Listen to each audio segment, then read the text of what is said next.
ना जाने काल की कर डारे, किस विध ढल जा पासावे। अर्जी नाते सरते मौत खुड़क दी, उनानू केड़ा हासावे। फिर उनसे पूछा, क्या आप कभी प्रसन्न नहीं होते, ऐसे कैसे जी रहे हो?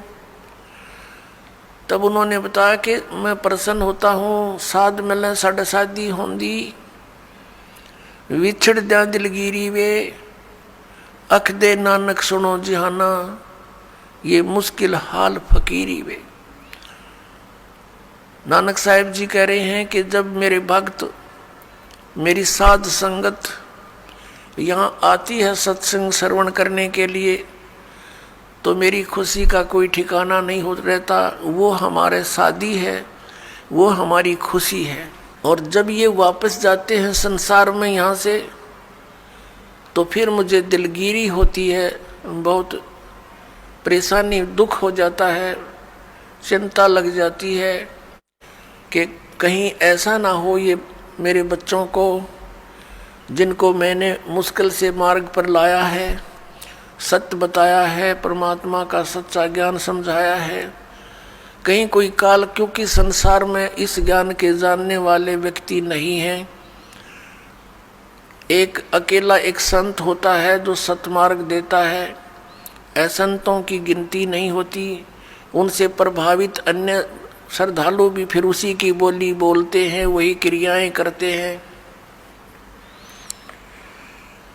तो नानक साहिब जी कहा करते कि मुझे फिर चिंता बन जाती है, कहीं मेरी फसल में कीड़ा ना लग जा, यानी कोई काल का दूत इनको भ्रमित ना कर दे, इनका जीवन नष्ट हो जा।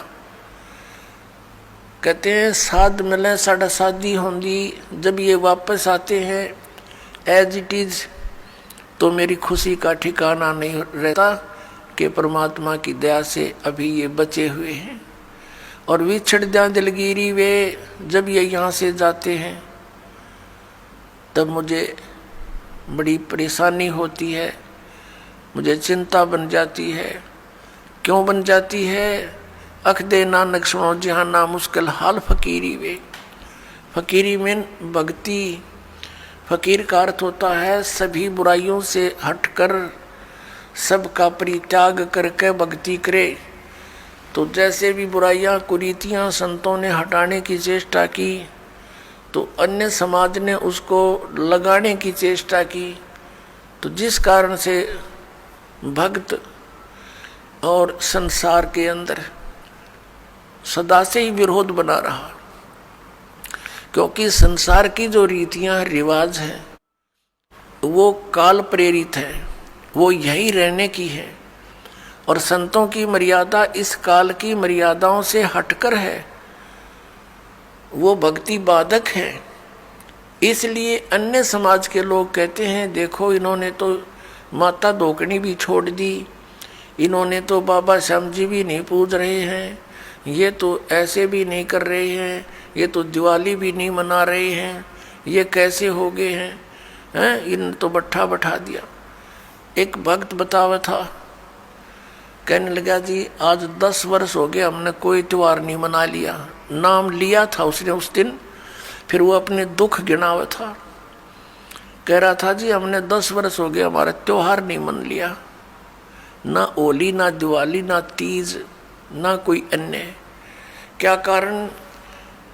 कि हमारा परिवार है, कभी तो हमारे घर में कोई खुद जवान भाई की मृत्यु हो जाती है, 1 वर्ष उसकी चिंता पूरी होती है, तब तक दूसरा कोई रिश्तेदार निकट में, जैसे बहन का पति मर गया, फिर त्योहार मने नहीं, फिर कोई बिल्कुल साथ में का केताऊ का मर गया जवान, फिर ऐसे फिर लड़का मर गया। 10 वर्ष हो गए हमने त्योहार नहीं मना लिया।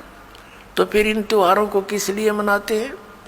या तो फिर भी मनाओ अगर इतने कंपलसरी है तो। ये कहने का भाव ये है यहाँ कुछ मनाने की जरूरत ना है, यहाँ तो भगवान के गुण गान की आवश्यकता है। और उस समय को याद रखे, ये जाने का समय याद रखे। अब हम कितने मूर्ख बना रखे हैं। ये दास सत्संग करने जाया करता था, तो वहाँ ऐसे ही भक्तों के साथ हमारे जो एक आध भक्त नाम लेता, वहाँ पाठ करते, हम 2-3 दिन रुकते, तो एक व्यक्ति जैसे ही बुला लेते जी आज उस ज्ञान समझ लो, वो बुला ले उसको, वो बैठ कर लगा एंड बैंड बोलन।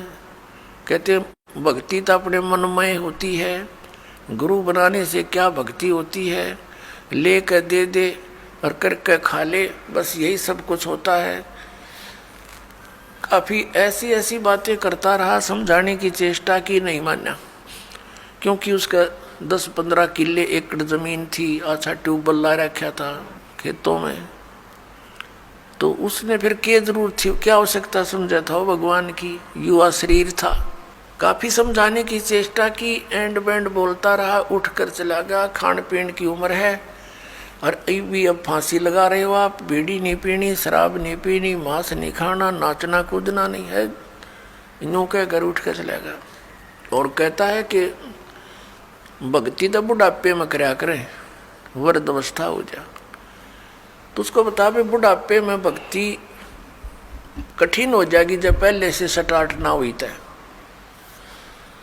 क्योंकि बुढ़ापे में तो फिर सारी ये आपदाएं आती हैं, कभी आंख बनवानी, कभी दांत पड़वाने, कदे पिंडी भड़के, कभी सिर में दर्द, और बड़ा परिवार हो जाता है, कदे कोई बीमार, कोई किसी की मृत्यु, वह सारी उस वृद्ध के चोट लगा करें। और कदे खांसी सतावे, कदे और 100 समस्याएं हो जाती हैं, उठ के बैठा जाना, और क्या पता वृद्ध अवस्था तक प्राणी जीवित रहेगा कि ना रहेगा। तो भक्ति के लिए तो संतों ने बताया है, सदग्रंथों में भी यही लिखा पाया है कि भक्ति के लिए जब भी बच्चा 3 वर्ष का हो जा, बोलने लग जा, 3 वर्ष के बालक को उपदेश दिला देना चाहिए, जैसा भी करे वो थोड़ा बहुत करता रहेगा। क्योंकि घर में जब चर्चा चलती है, मंत्र चलेंगे तो वो भी बोलेगा, अपने आप बोलता रहेगा, बच्चे को ज़्यादा असर होता है, प्रभाव बनता है। तो 3 वर्ष तक बच्चा माता पिता के आश्रित होता है। माता पिता ने दीक्षा ले ली, मर्यादा में रहेंगे तो परमात्मा उनके उस स्तर के बच्चों की भी रक्षा करेंगे, और फिर उन बच्चों को नाम से जोड़ देना चाहिए। तो फिर क्या देखा, 1 महीने के बाद फिर उसी गांव में, नगर में जाने का परमात्मा ने संयोग बनाया, सत्संग था। तो दूसरी बार जब दास गया, वहां पता चला कि वो व्यक्ति जो यहाँ वाद विवाद करे था, वो उसकी मृत्यु होगी। और मृत्यु भी कैसे होगी, कैसे हुई, बड़ी दर्दनाक तरीके थे। उसका अपना एक कुआं था, इस साइड की बात है, बाडड़ा साइड की, हरियाणा की। उसका अपना एक कुआं था, उस कुएं में नीचे जल था, कुएं में से वो ट्यूबवेल चलाते हैं, तो सारा दिन ट्यूबवेल चलाया, पानी कुछ नीचे चला जाता है, वो पानी नीचे चला गया कुएं का। और वो स्नान करने के लिए वो क्या करता था, उस कुएं में ही उसने नीचे पत्थर की पैड़ी सी लगा रखी थी, उन पर बैठकर स्नान करता था। जब कुएं का पानी भरा होता था तो वो ऊपर की पैड़ियों पर बैठकर वहीं नहा लेता था। और फिर क्या, उस दिन पानी गया, नीचे उतर, और उसने सोचा इस नीचे वाली पैड़ी पर बैठकर नहा लूं, और दायरा कम से कम 5 फुट नीचे। उसने ध्यान किया नहीं, वो नीचे जाया तो उस पैड़ी पर काई लगी हुई थी, पैर फिसल गया और कुएं में गिर गया। उसने चेष्टा की पैड़ी को पकड़ने की, वो उसके हाथ की रेंज से बाहर हो गई और उसके अंदर वो डूब कर मर गया। सारी रात ढूंढते रहे उनके घर वाले, बच्चा आया नहीं, कहाँ गया, कैसे है। खोजते खोजते सुबह देखा तो कपड़े और जूते बाहर रखे हैं, अंदर कुएं में मरकर ऊपर तैर रहा है। जब उसको देखा कि उसके हाथों की ने जो कोशिश की उसने पकड़ने की किसी वस्तु को, कुएं की अंदर की साइड पर पक्की थी वो, उस पर काई लगी हुई थी, उसके अंदर से उसी उंगलियों के निशान गड्ढे हुए थे कि किसी प्रकार पकड़ दो, निशान थे, और वो मृत्यु को प्राप्त हुआ। इससे ये ज्ञान समझ में आना चाहिए कि किस आधार से हम इतने फूले फिरे हैं और क्या बकवाद गढ़ते हैं। अब वो वृद्ध होया ना, भक्ति उसने करी नहीं, अब पता नहीं कहाँ धक्के खाता फिरेगा, कोई गधा बनेगा, कुत्ता बनेगा। तो पुण्यात्मा इन बातों को याद रखे। अब उसकी मौत क्यों कर हुई होगी, आसानी से नहीं हुई होगी, रोया होगा, चिंगाड़ा होगा, न चिल्लाया होगा, बचा लो बचा लो। बचानी है कोई याद भी ना करे, वहां कौन बचावे, वहां भगवान बचावे, अठा के बाहर ले आवे। उस समर्थ शक्ति की ओट होता है, उसका सहारा मिले। प्रहलाद बचाया, ध्रुव बचाया, मीराबाई बचाई, कितने प्रमाण देख लो जो अब लाखों की संख्या में यहाँ बचा रहे हैं भगवान। तो हमने परमात्मा की शरण अति शीघ्र ग्रहण करनी चाहिए। तो यहाँ भगवान ने हमें बताया है, परमेश्वर ने हमें याद दिलाया है कि झूठे सुख को सुख कहे ये मान रहा मनमोद, ये सकल चबीना काल का, और कुछ मुख में कुछ गोद। राम नाम कड़ुआ लगे, राम नाम कड़ुआ लगे, मीठे लगे दाम, दुविधा में दोनों गए, हे माया मिली ना राम। ये दास एक, जब हमारे पूज्य गुरुदेव जी सतलोक चले गए, उनका एक आश्रम बना हुआ है तलवंडी भाई, जिला फिरोजपुर के अंदर। तलवंडी भाई बोलते हैं उसको, छोटा सा कस्बा मंडी है, वहाँ आश्रम, और भी कई आश्रम हैं। बोगा के अंदर एक, खन्ना में भी था, एक नजफगढ़ के अंदर थे उनका आश्रम। तो तलवंडी भाई के अंदर उनके शिष्य बने हुए थे।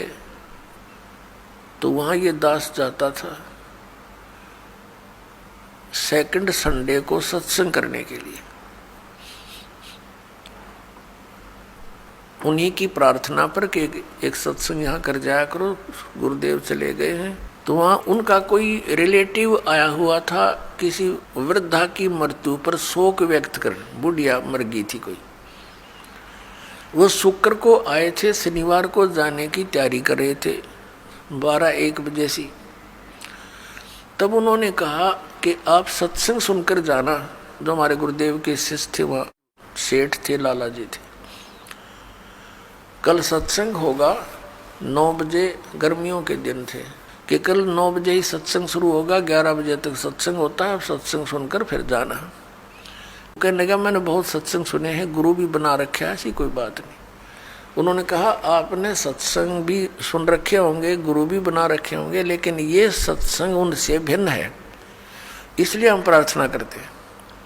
वो कहने लगा नहीं, मुझे बहुत आवश्यक कार्य है, कल संडे को एक पार्टी आवेगी, उसके साथ मेरा एग्रीमेंट होएगा, और एक मुझे उसमें लगभग 5 लाख रुपए का बेनिफिट है, तो इसलिए मेरा जाना कंपलसरी है। उन्होंने कहा कोई बात नहीं, संडे को 1-2 बजे आते होंगे। हाँ 1-2 बजे आएंगे, तो आप सुबह निकल जाना, 12 बजे चलोगे, जब 3 बजे तक पहुंच जाओगे, 4 बजे। चंडीगढ़ जाना था उसने। कहने का भाव उसने कतई नहीं मानी और चल पड़ा। पूरा परिवार था, यानी 4 सदस्य थे घर के, वो 2 पति पत्नी, 2 उनके बच्चे। अम्बाला के पास आकर के एक ट्रक खड़ा था बजरी से भरा हुआ, और उसके पिछले टायर निकाल रखे थे, जैक ला रखा था, और उसने तो 5 लाख दिखाई दे थे, अनुबंध एग्रीमेंट दिखा था, और कुछ ना दिखा। पूरी स्पीड से जा रहा था, मारुति कार थी, उस ट्रक के नीचे घुस गए। प्रथम तो वो लागते मर लिए होंगे, रही खी कसर काट दी, और जय कट गया, और पूरा लोडी ट्रक उनके ऊपर पड़ गया। वहीं पर 8 द सपोर्ट, चारों मर गए। अब चाट ले उस 5 लाख ने सर पैदल ले।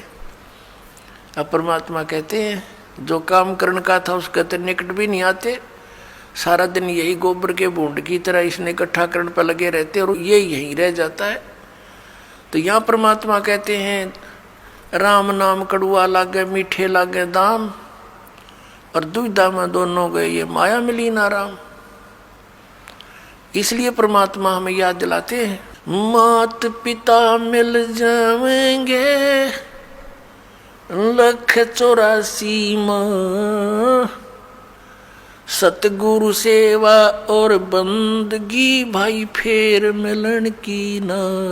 जिस परिवार को तू अपना जानकर और इसी के पालन पोषण में और इन्हीं की लोक लाज में भगवान से दूर रह रहा है भोले आत्मा, ये माता पिता तो तुझे अन्य शरीरों में भी मिल जाएंगे। कुत्ते के यहाँ जन्म होगा वहाँ माता पिता, गधे के घर जन्म होगा तेरा वहाँ माता पिता, बस पक्षी बनेगा वहाँ माता पिता, और अन्य फिर मनुष्य जीवन भी प्राप्त होगा फिर भी माता पिता। माता पिता मिल जाएंगे 184 माँ, और सतगुरु सेवा और ये बंदगी ये भक्ति भाई फेर मिलन की ना। अब परमात्मा फिर कैसी गहरी चोट इस आत्मा का लगाते हैं ताकि या कुछ फड़फड़ी ले ले, कुछ जाग जा, कुछ असर हो जाए इसका कुछ। ये एंटीबायोटिक है, ये कैप्सूल समझो परमात्मा की वाणी जो आत्मा को झंझोड़ कर धर देगी। और इसके ऊपर जो तीनों गुणों का ये नशा बना हुआ है या भांग पी रखी है काल के इस झूठे सुख की, इस त्रिगुणमयी माया की, इसे मिलने वाले लाभ की, तो या उतरन लग जाएगी, कुछ कम हो जाएगी, इसका नशा उतरेगा आपको। परमात्मा कहते हैं कबीर ये माया अटपटी और सब घट आन अड़ी, किस किस न समझाऊं या कुएं भांग पड़ी। आप इस सत्संग को छोड़कर अन्य सत्संग भी सुनते हो, उन सत्संगियों के व्यवहार भी देखते हो। नाम सत्संग का कर्म सारे वही जो आम जन साधारण किया करता है, इसलिए समाज में कुरीतियाँ ना घट करके बढ़ती ही चली गई। ऐसे ही ये भ्रष्टाचार भी बढ़ता ही चला गया, दुराचार भी चरम सीमा पर पहुंच गया, अत्याचार, लूट खसोट, रिश्वतखोरी। तो क्या फायदा हुआ? इतने संत और भक्तों की गिनती नहीं और असर इतना भी नहीं किसी के। कारण क्या है कि वो संत नहीं, और संत के आदेश बिना विकार छूट नहीं सकते। संत का वचन में परमात्मा की दया होती है, उसके ही वचन से, उसकी सत्संग सुनने से प्रभाव बनता है। तो वो संत नहीं है, वो दिखे संत, क्योंकि ऊपर के दिखावे से या इस सत्संग वचन सुना देने से संत नहीं होता। संत के बहुत ही ज़्यादा गहरे जो लक्षण होते हैं वो जन साधारण की पहुंच से दूर होते हैं। एक तो संत का ज्ञान से पहचान होता है, संत की और असंत की उसके वचनों से, उसके सत्संगों से पहचान होती है। और सदग्रंथों में तो और भी बहुत सी पहचान बताई है कि उल्टे लटके हुए संसार रूपी वृक्ष को जो भिन्न भिन्न बता देगा स वेदवित वो तत्वदर्शी संत है। गीता जी अध्याय नंबर 15 के श्लोक नंबर 1 में यही ज्ञान दिया है। और संत की और असंत की पहचान उसके ऊपर के दिखावे से नहीं होती, ऊपर के आडंबर से नहीं होती, उसके ज्ञान से होती है। और फिर समाधान के मंत्र से होती है। ज्ञान भी सुना कर कोई किसी से मिलता जुलता कह सकता है, लेकिन उसके पास उस रोग के नाश करने की, इस हमारे जन्म मृत्यु के रोग का नाश करने की और प्रारब्ध के अंदर आने वाले कष्टों का निवारण करने की औषधि नहीं है, वो सही मंत्र नहीं है, तो वो कितनी ही बातें बनाता रहे वो संत नहीं है। और किसी व्यक्ति ने इस दास से सुनकर और ये मंत्र लेकर तीनों और स्वयं वो संत बनकर इनको दान करने लग जाता है, देता है, तो वो डुप्लीकेट लाइसेंस बना रहा है, क्यों? वो अधिकारी नहीं है। वो गुरु की आज्ञा के बिना स्वयं ही नाम देता है तो वो निगुरा है और वो अधिकारी नहीं है, उससे उपदेश लिया हुआ भी व्यर्थ ही है। तो इन सब बातों से हमने सावधान रहना है। अब क्या बताते हैं परमात्मा? कंठी माला सुमरणी पैरे से क्या हो, ऊपर डूंडा साध का अंतर राख्या खो। ऊपर तो साध का डूंडा पीट रखा, जैसे कंठी माला तिलक दाढ़ी दूढ़ी बढ़ा रखी, लाल कपड़े डाल रखे, ऐसा दिखे जैसे बड़ा महापुरुष होगा, और अंदर भक्ति ना ज्ञान एक आने का। कहते ऊपर डूंडा साध का, ऊपर लोग दिखावा तिसा दिखे भाई, कति आदमी ने सोचा भगवान से मिल रहा होगा और अंदर खख नहीं उसके, तो उसका ज्ञान से पता लगेगा, उसकी बोली से पता लगता है। जैसे धर्मदास जी को जब ज्ञान हुआ, आदरणीय धर्मदास साहिब जी को, और परमात्मा उनसे बिछुड़ गए थे, उसके वियोग में संतों से मिलते थे और उन संतों से प्रश्न करते थे वो कि ब्रह्मा विष्णु महेश के माता पिता कौन है। गीता जी अध्याय नंबर 18 के श्लोक नंबर 62 में जो गीता ज्ञान दाता किसी अन्य भगवान की शरण में जाने को कहता है, वो भगवान, वो परमात्मा कौन है, तो वो उसका जवाब नहीं दे पाते थे। वो वही बोली बोलते थे जो पहले बोला करते थे, ये तो अजरो अमर है, सर्वेश्वर है, महेश्वर है। तो उठकर चल पड़ता था कि ये संत नहीं असंत है। तो संत और असंत की बोली से पता लगे। कबीर परमेश्वर जी कहते हैं, खरना होवे केहरी कभू सिंह की खाल उठाए। यदि गधे को सिंह की यानी शेर की खाल पहना दी, ऊपर का कवर उसका, वो उस मात्र से सिंह नहीं बन जाता, शेर नहीं बन जाता, दिखता शेर है बिल्कुल। एक समय एक कुमार ने कुबद सूझगी, उसने किते कोई शेर की खाल पाएगी पड़ी हुई, शेर मरा पा गया, उसने वो खाल खुल तार तोड़ लिया उसकी किते तो काट पीट के, और उसने अपने गधे पर डाल दी, पूरी फट कर दी, और उसको रात के समय खेतों में छोड़ दे। वो जाके किसानों की फसल खावे, रखवाले देखें चांद की चांदनी में निकट जावें, क्या बढ़ गया क्या आ गया, देखे वहाँ पर शेर खड़ा फसल खा रहा, शेर सिंह, तो वो भाग ले पूरी तरह, गाँव में आकर रुक गए, मर गए, शेर आ रहा, शेर आ गया। अब रखवालों ने उधर जाना भी छोड़ दिया कि रात में शेर आवर फसल खावे, काफ़ी चर्चा का विषय बन गया। एक दूसरे कुम्हार को पता चला कि भाई शेर फसल तो खा नहीं सकता, देखते हैं कोई गधे पर खाल ना डाल रखी हो किसी ने। उसने सोचा कि भी चल पहचान करते हैं, गांव वालों से कहा भी चलो आज शेर पकड़ते हैं। वो कहने लगे नहीं भाई नहीं, उधर नहीं जाना। वो कहने लगा भी चलो तुम मेरे साथ चलो, वृक्षों पर बैठ जाना ऊंचे चढ़कर। वो 2-4 गधे ले गया अपने, और जहाँ वो शेर आता था उसी के आसपास वो गधे छोड़ दिए, और वो बैठ के ऊपर वृक्षों पर।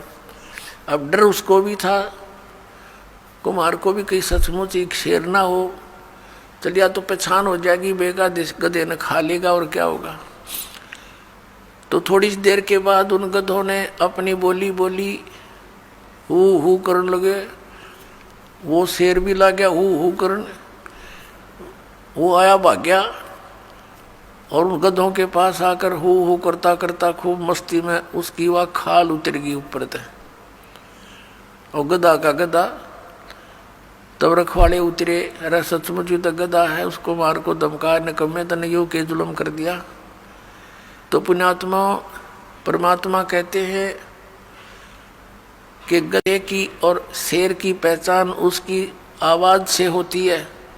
वो भी हू करता है, जब कहने लगे भाई यूँ तो गधा है, शेर को नहीं, शेर की आवाज़ है कोई ना, वह बोली ही नहीं है शेर वाली। तो इस प्रकार संत और असंत का ज्ञान उसके वचनों से, उसके सत्संग से, उसके ज्ञान से होता है। अब परमात्मा हमें याद दिलाते हैं, अगम निगम को खोज ले, बुद्धि विवेक विचारे, उदय अस्त का राज मिले, तो बिन नाम बेगारे। अपने आत्मा हम तो ये सोचते हैं कि हमें कोई अच्छी पोस्ट मिल जाए, हमें कोई अच्छा राज पद प्राप्त हो जाए, एमएलए, एमपी, मंत्री, मुख्यमंत्री, प्रधानमंत्री, राष्ट्रपति बन जावा।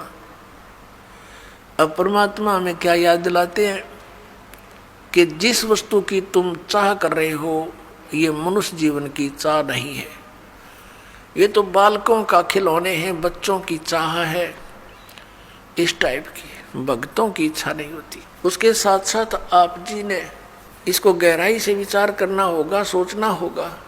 जैसे एक पोलैंड देश का पूरा कैबिनेट, पूरा मंत्रिमंडल, जिसमें 96 व्यक्ति थे, एक जहाज में बैठ के, और किसी और अन्य मंत्री कोई मर गया था, उसका शोक व्यक्त करना थे, मुंह काट जावा थे उसकी, और वो उनका वायुयान दुर्घटनाग्रस्त हो गया। 96 के 96 मर गए, जिसमें से 85 तो वो मंत्रिमंडल के सदस्य थे, बाकी वो जहाज वाले कुछ एक दो होंगे। अब उनकी कितनी इच्छाएं होंगी, उन्होंने क्या क्या योजनाएं बना रखी होंगी। परमात्मा कहते हैं जो काम करने का था उसने स्टार्ट भी ना करते इन बकवादों में जीवन खो दिया, मनुष्य जीवन।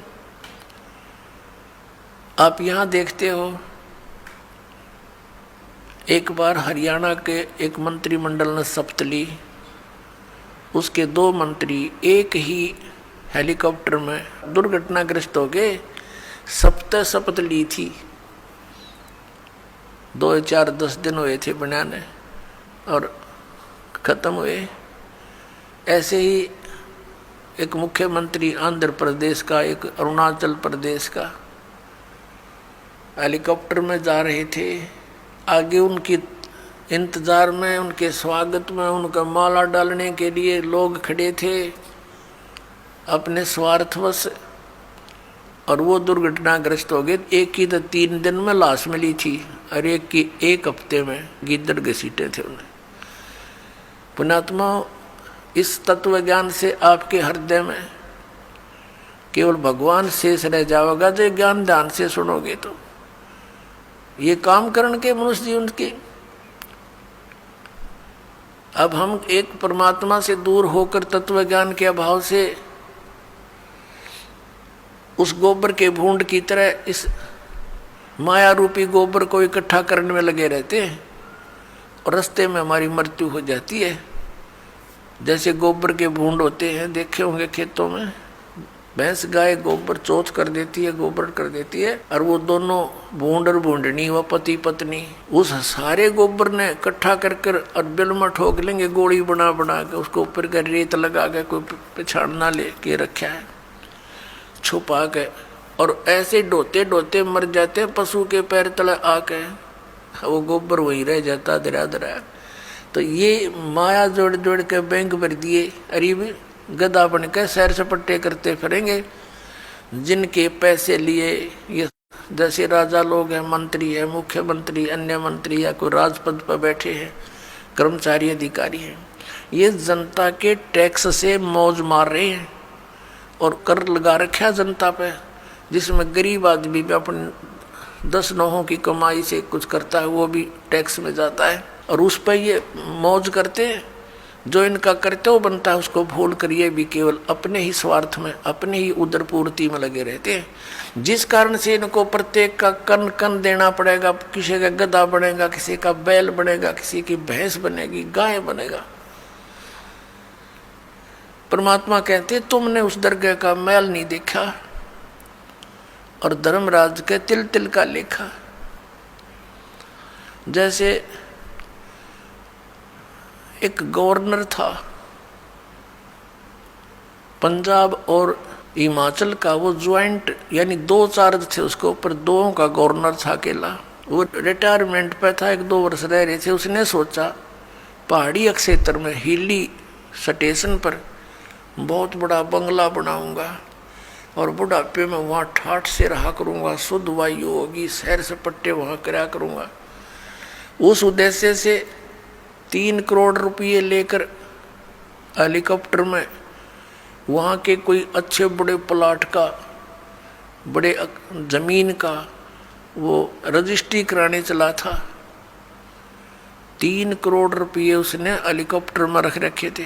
अब पुण्यात्माओं, पहले 100 के नोट थे, 500 के भी ना थे, तो मरण के काम तो आप कर रहा था। वो 3 करोड़ 100 के नोट और बरकत देखे कितने हो जाते हैं। तो वो दुर्घटनाग्रस्त हो गया वो हेलीकॉप्टर। उसका परिवार भी साथ में था, एक बालक बच्चा था, लड़का। वो पहाड़ियों पर मर गया पड़ के।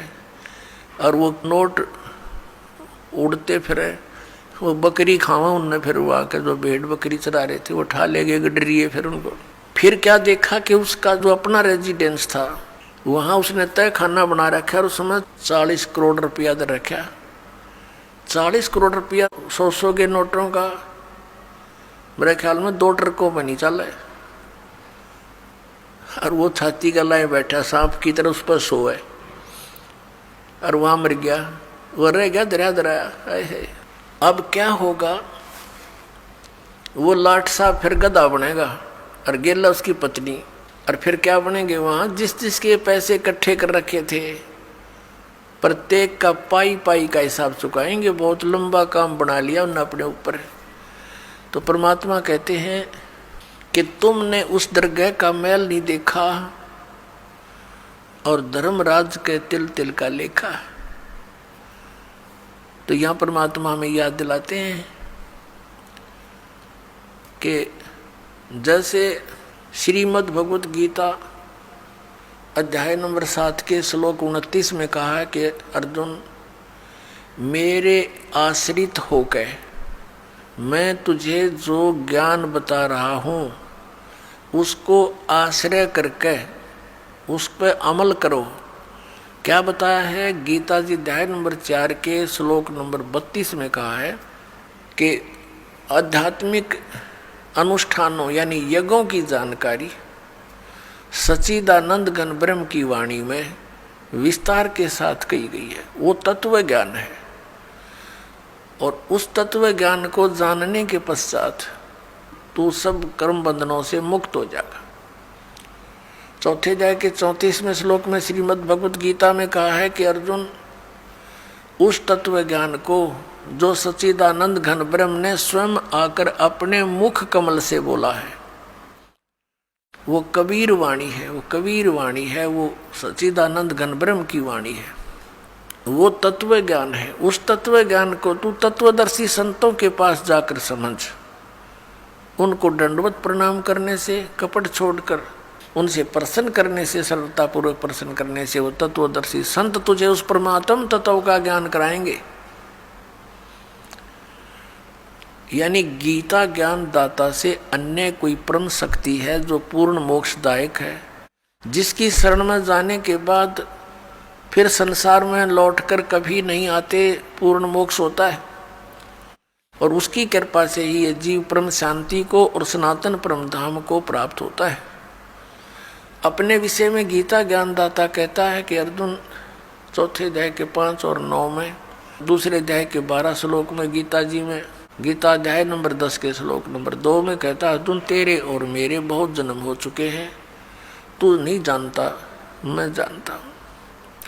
तो इसे सिद्ध गीता ज्ञानदाता भी नाशवान है, इसकी भी जन्म मृत्यु होती है। गीता ज्ञानदाता कौन है? श्री कृष्ण में ये ब्रह्म बोल रहा है। अब ब्रह्म की पूजा करने से भी वो स्थान प्राप्त नहीं हो सकता जहाँ जाने के बाद साधक फिर लौटकर संसार में कभी नहीं आते, जो गीता जी अध्याय नंबर 15 के श्लोक नंबर 4 में कहा है। और फिर गीता जी अध्याय नंबर 18 के श्लोक नंबर 62 में कहा कि अर्जुन, तू सर्वभाव से उस परमेश्वर की शरण में जा, उसकी कृपा से ही तू परम शांति को और सनातन परम धाम को प्राप्त होगा। तो इससे सिद्ध हो गया कि उस गीता ज्ञानदाता से अन्य कोई परमेश्वर है जिसकी कृपा से वो सारा ये जन्म मृत्यु का ये झंझट ये रोग ये कति कटेगा और उसी से परम शांति होगी। अपने विषय में गीता ज्ञानदाता 8वें अध्याय के 5 और 7 श्लोक में कहता है कि तू युद्ध भी कर, मेरी भक्ति भी कर, यानी मेरी शरण में रहेगा, युद्ध तो करना पड़ेगा तुझे, इससे परम शांति नहीं हो सकती। जन्म मरण का रोग नहीं कट सकता क्योंकि वो स्वयं भी जन्म मृत्यु के अंदर है। गीता ज्ञानदाता। अब यहाँ प्रसंग चल रहा है कि 7वें अध्याय के 29वें श्लोक में उसने क्या कहा है कि अर्जुन, मैं जो तुझे ज्ञान बता रहा हूं और उस ज्ञान को जो आश्रय करके तत्वदर्शी संत की खोज कर लेता है और जो केवल जरा और मरण से छूटने का ही प्रयत्न कर रहा है, तो वो उस तत्ब्रह्म को और संपूर्ण अध्यात्म ज्ञान को और सभी कर्मों को समझ चुका है, सभी कर्मों से परिचित है। जो व्यक्ति जरा और मरण से ही छूटने का प्रयत्न करता है, संसार की किसी अन्य वस्तु की डिमांड नहीं करता है, तो वो समझ लेना कि वो उस तत्ब्रह्म से परिचित हो चुका है, उस परमेश्वर से परिचित हो चुका है जिसकी शरण में जाने के बाद साधक फिर लौट कर कभी संसार में नहीं आते और जिसकी कृपा से परम शांति और सनातन परम धाम प्राप्त होता है। अब जरा माने वृद्ध अवस्था, बुढ़ापा, और मरण माने मृत्यु। जरा और मरण से जो छूटने का प्रयत्न करते हैं वो उस तत्ब्रह्म से परिचित है।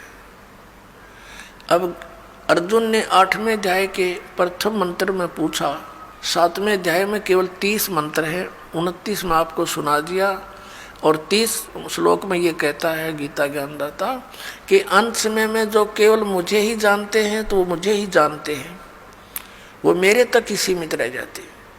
फिर 8वें अध्याय के प्रथम मंत्र में अर्जुन ने पूछा, फिर किम तत्ब्रह्म, जिसको जानने के बाद प्राणी जरा और मरण से ही छूटने का प्रयत्न करता, वो किम तत्ब्रह्म, उसके विषय में बताया है कि वो परम अक्षर ब्रह्म है। 8वें अध्याय के 3रे श्लोक में। गीता जी के अध्याय 8 के श्लोक नंबर 5 और 7 में तो वो अपनी भक्ति बताता है कि मेरी साधना कर, मुझ में भाव वाला बन, मुझे ही प्राप्त होगा, तो युद्ध भी कर। 8वें अध्याय के 13वें श्लोक में गीता जी में कहता है मुझ ब्रह्म का केवल एक ओम अक्षर है और अंतिम सांस तक उसकी भक्ति करता हुआ जाएगा तो मुझे प्राप्त होगा। गीता जी अध्याय नंबर 8 के श्लोक नंबर 6 में एक विशेष निर्णायक ज्ञान दिया है कि अंत समय में जो जिसमें भावित होता है, जिसकी आस्था जिसके अंदर रह जाती है, वो उसी को प्राप्त होता है। यही सूक्ष्म वेद में कहा कि जहाँ आशा तहाँ बासा हुई और मन कर्म वचन सुमरियो सोई। अब गीता जी अध्याय नंबर 17 के श्लोक नंबर 23 में कहा है ओम तत्सत इति निर्देश है ब्रह्मण त्रिविध समर्थ ब्राह्मणा तेन वेदा च विहिता पुरा। ब्राह्मण माने तत्वदर्शी संत, वैसे ब्राह्मण का अर्थ होता ब्राह्मण से जो ब्रह्म पहचाने। अब जैसे ओरिजिनल सतगुरु तो कबीर साहब थे और कबीर साहब तो एक और ये नकली सतगुरुओं का अंत नहीं, ऐसे ही ब्राह्मण का अर्थ असली होता है वो व्यक्ति जिसने भगवान को जान लिया। बाकी ठीक है, छोटी मोटी को अन्य क्रियाओं से भी ब्राह्मण की पदवी कोई पा रहा है तो वो अलग ब्राह्मण है। कि ओम तत्सत इति निर्देश है ब्रह्मण। ब्रह्मण माने सच्चिदानंद घन ब्रह्म, यानी पूर्ण परमात्मा परम अक्षर ब्रह्म के पाने की, उसके सिमरण की इस 3 नाम का निर्देश है। ओम तत्सत इति निर्देश है। निर्देश माने फाइनल फैसला, डायरेक्शन। डायरेक्शन का अर्थ है अन्य बिल्कुल नहीं, केवल वही, नथिंग एल्स। ये 17वें अध्याय के 23वें श्लोक में ओम तत्सत इति, बस यही निर्देश, फाइनल ऑर्डर। और ब्रह्म ने सच्चिदानंद घन ब्रह्म के त्रिविध समर्थ है, उसका 3 विधि से सिमरण की विधि है, 3 प्रकार से सिमरण होता है। और जिन पुण्यात्माओं को इस दास से ये तीनों मंत्र प्राप्त हैं, उनको पता है कि इनकी सिमरण की विधि 3 प्रकार से कैसे है। एक मंत्र ओम तो सार्वजनिक है, इसमें तत् ये सांकेतिक और सत भी सांकेतिक। गीता जी अध्याय नंबर 15 के श्लोक नंबर 16 और 17 में 3 पुरुष बताए हैं, एक सर पुरुष, अक्षर पुरुष। इन दोनों को रिजेक्ट किया है। ये और इनके अंतर्गत जितने प्राणी हैं, इन भगवानों के, पुरुष माने प्रभु, इन स्वामियों के अंतर्गत जितने प्राणी हैं, और ये स्वयं भी नाशवान हैं, जीव आत्मा किसी की नहीं मरती। 15वें अध्याय के फिर 17वें श्लोक में तुरंत कहा है, उत्तम पुरुष है तू अन्य परमात्मा इति उदाहरते, कि इन दोनों से गीता अध्याय 15 के श्लोक 16 में वर्णित सरपुरुष और अक्षर पुरुष, इन 2 प्रभुओं से उत्तम पुरुष, इनसे श्रेष्ठ पुरुष तो कोई और ही है, अन्य ही है। यह परमात्मा इति उदाहरते, कहते हैं उत्तम पुरुष तो अन्य परमात्मा इति उदाहरते, यह लोकतरम आविश्य विवर्ती अवैश्वर है। और वही परमात्मा कहा जाता है, वो श्रेष्ठ भगवान तो इन दोनों से कोई और है, सर पुरुष और अक्षर पुरुष से। वो कौन है? वो परम अक्षर पुरुष है, वो परम अक्षर ब्रह्म है। परम अक्षर पुरुष कहो चाहे परम अक्षर ब्रह्म कहो, सर पुरुष कहो चाहे सर ब्रह्म कहो, अक्षर पुरुष कहो चाहे अक्षर ब्रह्म कहो। गीता जी अध्याय नंबर 8 के श्लोक नंबर 3 में जिसके विषय में कहा है, वो परम अक्षर ब्रह्म है, उत्तम पुरुष है तू अन्य परमात्मा इति उदाहरते है। ये लोकतरम आविश्य विवर्ती, जो संसार रूपी वृक्ष की जड़ है, वो मूल मालिक है, जो सबका पालन पोषण करता है, जो तीनों लोकों में प्रवेश करके सबका धारण पोषण करता, वो वास्तव में अविनाशी परमात्मा है। अब प्रसंग चल रहा है 8वें अध्याय के 5 और 7 मंत्र में। गीता ज्ञानदाता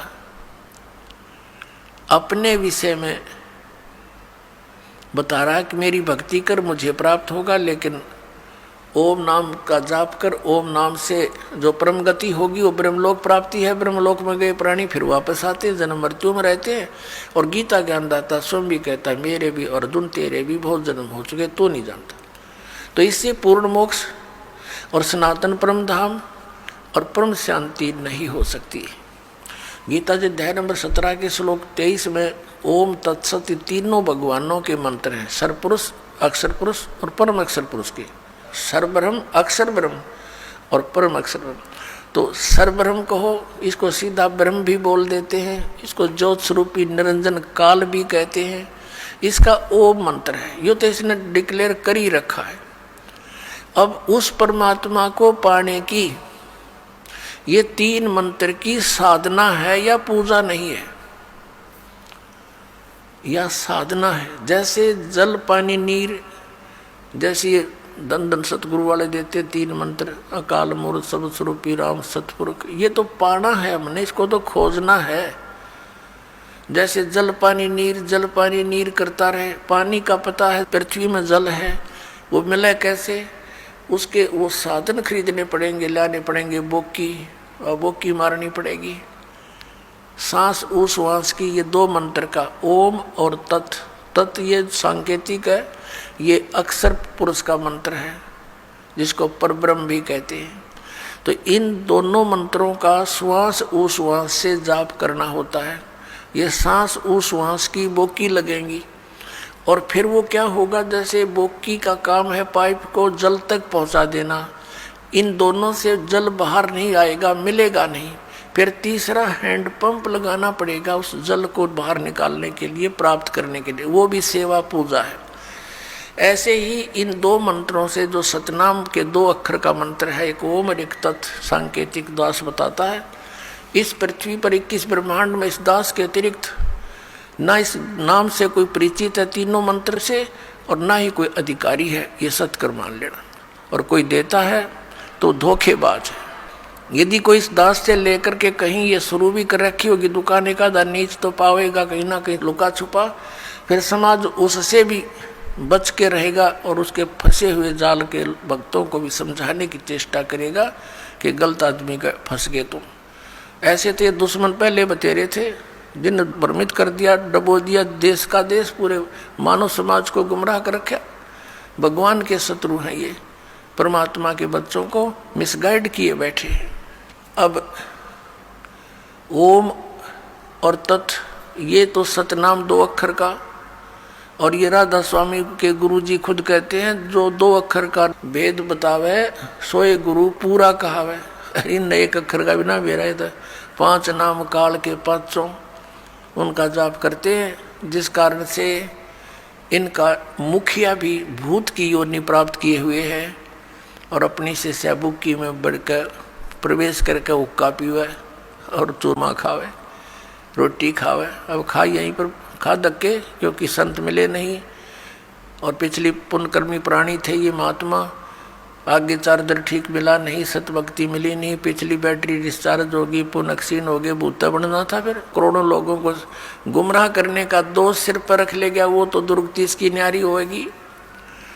ये सत्कर्माना पुण्यात्मा दास का कोई उससे भाई बंटवारा ना, कोई किसी चीज का हिस्से में साझा नहीं, वे उसको उनको कोई झूठ बोल कर जनता को अपने पीछे लगा कर उनका कोई हिस्सा लेता हूँ, नहीं। परमात्मा ने इस दास को वो ज्ञान दे दिया जो किसी के पास नहीं, इसके बिना जीव का कल्याण कति नहीं। परमात्मा के बच्चे अपना जीवन नाश कर रहे हैं। मुझे बहुत रोना आता कई बार बैठ कर के कौन सी साइड से समझाऊं भगवान, आप पर दया करिए अपने बच्चों को। आपने ये शुरुआत की है तो इसको पार भी लगाना परमात्मा, हम जीवों के बस का नहीं है इतने बड़े मिशन को सफल करना, आप ही दया करियो। तो पुण्यात्मा जो प्रसंग चल रहा है कि जैसे हैंडपंप लगाया, बोकी पहुंच गई, पाइप भी नीचे चलेगी, बोकी का काम हो गया पूरा। अब पाइप जो है उसके ऊपर एक हैंडपंप लगाना पड़ेगा। अब वो हैंडपंप को भी फिर उसकी पूजा है, उसका सिमरण करना है, वो सारनाम है, ये सतनाम है 2 अक्षर का, एक ओम और तत्, और सत जो है ये सांकेतिक है, ये सारनाम है। तो ये पूरे प्रोसीजर का सिमरण करने से पूरा सिस्टम जब सिमरण लगेगा तो पूरे सिस्टम से पानी बाहर आएगा। तो हम पूजा नहीं करते, ये पूजा तो हम जल की करते हैं, हैंडपंप लगाए हैं, जल की पूजा कर रहे हैं। उस वस्तु को प्राप्ति के लिए जो भी हम साधन अपना रहे हैं वो तो साधन है। तो ऐसे ये साधना है उस परम अक्षर ब्रह्म के पाने की। ओम तत्सत इति निर्देश ब्रह्मण है तिर्विधय समर्थ है, उस सच्चिदानंद घन ब्रह्म के सिमरण की, उसको प्राप्ति करने की ये 3 मंत्र का निर्देश है। तो अब गीता जी अध्याय नंबर 8 के श्लोक नंबर 7-5 के अंदर तो वो अपने विषय में कहता है मेरी भक्ति कर मुझे प्राप्त होगा, लेकिन जन्म मृत्यु तेरी भी रहेगी मेरी भी रहेगी। गीता जी अध्याय नंबर 8 के ही श्लोक नंबर 8, 9, 10 में गीता ज्ञानदाता कहता है कि उस परम अक्षर ब्रह्म आदि पुरुष परमेश्वर की भक्ति करने वाला उसी को प्राप्त होता है। उसके लिए इसने ऑप्शन छोड़ दिया कि मुझे मालूम नहीं, तत्वदर्शी संतों को पूछो। अब प्रसंग चल रहा है कि 7वें अध्याय के 29वें श्लोक में कहा है कि अर्जुन जब तुझे पूरा अध्यात्म ज्ञान हो जाएगा और तत्व ज्ञान से उस तत्परम से परिचित हो जाएगा और सभी कर्मों से परिचित हो जाएगा, फिर वो प्राणी यहाँ की किसी वस्तु की डिमांड नहीं करता। तो पुण्यात्माओं ये कर्मों की जानकारी आपको दी जा रही है आज के सत्संग में। अब जैसे शंका आ जाती है कि एक तरफ तो विधान है परमात्मा का कि जैसे भी कर्म प्राणी करेगा उसका फल उसको अवश्य मिलेगा, दूसरी तरफ ये कहा जाता है गुरु बिन माला फेरते, गुरु बिन देते दान, गुरु बिन दोनों निष्फल हैं चाहे पूछो वेद पुराण। वे गुरु जी के बिना कोई दान पुण्य करते हैं वो व्यर्थ है, भक्ति भी करते हैं वो भी व्यर्थ है। दूसरी तरफ ये भी कहा गया भी जैसा कोई कर्म करेगा चाहे कैसा भी है वो भी उसको फल मिलेगा, बिल्कुल सत्य है।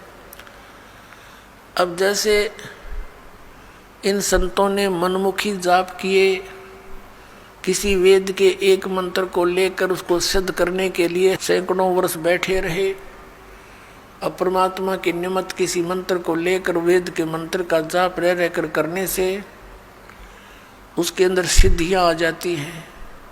सिंगल ओम नाम का जाप करने से भी सिद्धियां आ जाती हैं, क्योंकि कोई जड़ी है उसको एक अकेली जड़ी के खाने से कुछ अन्य लाभ है, और उस जड़ी को अन्य जड़ियों के साथ मिलाकर प्रयोग करने से वो कुछ और ही एक्स्ट्रा लाभ देता है। तो ऐसे इन मंत्रों को जानना आप। और फिर इनकी विधि के अंतर होता है। जैसे एक भक्त इसी बात से चला गया यहाँ से छोड़ करके, पहले तो आपने 7 मंत्रों के प्रथम मंत्र में भी वही मंत्र दे रखे हैं, सतनाम दिया, उसी को उल्ट सुलट करके ये दे दिया, ये क्या मंत्र हुए। तो ये अज्ञानी व्यक्ति जब तक ज्ञान समझ में नहीं आता वो नाम भी लेकर भी अपना जीवन व्यर्थ कर जाते हैं। तो पहले तो ये सोचना चाहिए कि जो ज्ञान दास दे रहा है वे वेदों में प्रमाणित है। फिर दूसरा, इस दास को पता है कि अकेला कौन से मंत्र से क्या लाभ होगा, उसको जोड़ देने से उसका क्या बेनिफिट होगा। तो इस प्रकार उसको अन्य तरीके से जाप करने से उसका क्या लाभ होगा, इस मंत्र से इसकी तरह जाप करने से उसका क्या लाभ होगा। तो ये डॉक्टर ही बता सकता है उस यूज ऑफ द मेडिसिन और उसके बेनिफिट। तो आप मरीज होकर के डॉक्टर के उसमें जो ट्रीटमेंट में ऑब्जेक्शन करते हैं तो वो कर्महीन इंसान होते हैं। अपनी आत्मा दूसरी कारण ये बन गया कि ये भोली आत्मा पहले दूध के जले हुए हैं, नकली संतों से नकली नाम जाप कर कर के ये थक चुके हैं। अब इनको ये भी हो जाता है कि कहीं यहाँ भी हम ऐसे ही डले ढोते रहें। तो उसके लिए प्रार्थना करता है दास बार बार के उपदेश लेने से पहले आप जी पूर्ण रूप से अपनी शंकाओं का निवारण करवाएं, और फिर दीक्षा लो, 10 दिन पीछे ले लो, महीना पीछे ले लो, इतने दिन बीत गए और 10 दिन सही, 1 महीने 2 महीने पीछे ले लो। और जब उपदेश लेने के बाद फिर गुरुजी के वचनों में अविश्वास होना, ये आपका दुर्भाग्य होगा। इस दास के एक भी वचन पर आपको किसी भी प्रकार का अविश्वास नहीं होना चाहिए, ये ब्लाइंड फेथ करना पड़ेगा। और आप जी ने ब्लाइंड फेथ किया क्योंकि उन नकलियों के पास किया, उन्होंने आपकी भावना का, आपकी श्रद्धा का, आपके डिवोशन का दुरुपयोग किया। उनको ज्ञान था नहीं। आप जी पूरे मानव समाज ने ये सोचा गुरु जी जो कहते हैं वो सही होता है। अब वहाँ दूध के जड़े हुए, अब यहाँ छाछ को भी फूंक मारने लग गए तुम। तो पहले उसको टेस्ट कर ले, बाद में ऑब्जेक्शन करे। यानी नाम लेने के बाद फिर मन में दोष आता है तो आप नाम रहित हो जाते हो। ये बहुत भयंकर और नाजुक दौर होता है इस भक्ति का। और काल ये चाहता है, उसने इसीलिए तो सारा जुगाड़ जोड़ रखा, नकली नरेश संत बना दिए। इंद्रादास स्वामी, धन धन सतगुरु, जय गुरुदेव, और ये विनोद वाला, और ये जगमाल वाली वाला, ये सतपाल जी महाराज, और ये तेरे बाल योगेश्वर, और यह साराम उड़े निरंकारी, ये देश का देश धका दिया काल ने, और खक नहीं इनके पास। और यहाँ दास ने गला पड़ा लिया। 15 साल हो गए रह रहकर इस ज्ञान को सुनाते। आपके इसी ज्ञान को सुनाने के कारण, आप तक सत्य को पहुँचाने के लिए इस दास के ऊपर कितने बुरे आरोप लगाए गए, जेल में डाल दिया, क्रोथा कांड करवा दिया इन दुष्ट लोगों ने, क्योंकि इनकी रोजी रोटी बंद हुआ थी। ठीक है, दास ने तो हथेली पर जान धर रखी है। भगवान का आदेश हो गया कि बेटा उठा दे डूंडा और मैं तेरे साथ रहूँगा। तो फिर अब जो भी होगा, अब तो या तो ये नकली रहेंगे या दास रहेगा।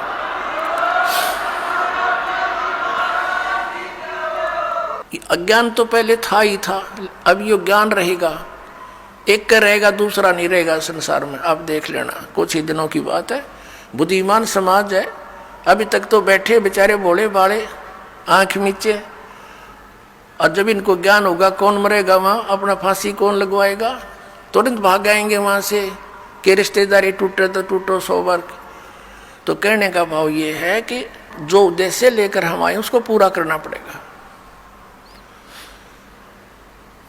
तो प्रसंग जो चल रहा है कि वहाँ तो लाखों लोग करोड़ों की संख्या में इकट्ठे हो गए चंद दिनों में, और यहाँ देख रहे कितना संघर्ष कर रहा है ये दास, और कितने जिन बच्चों को पुण्यात्माओं को ज्ञान हुआ वह भी अपने बहन भाइयों को, रिश्तेदारों को, दूर देश वालों को और संदेश देना चाहते हैं। हमारे साथ कितना ये अत्याचार किया जा रहा है।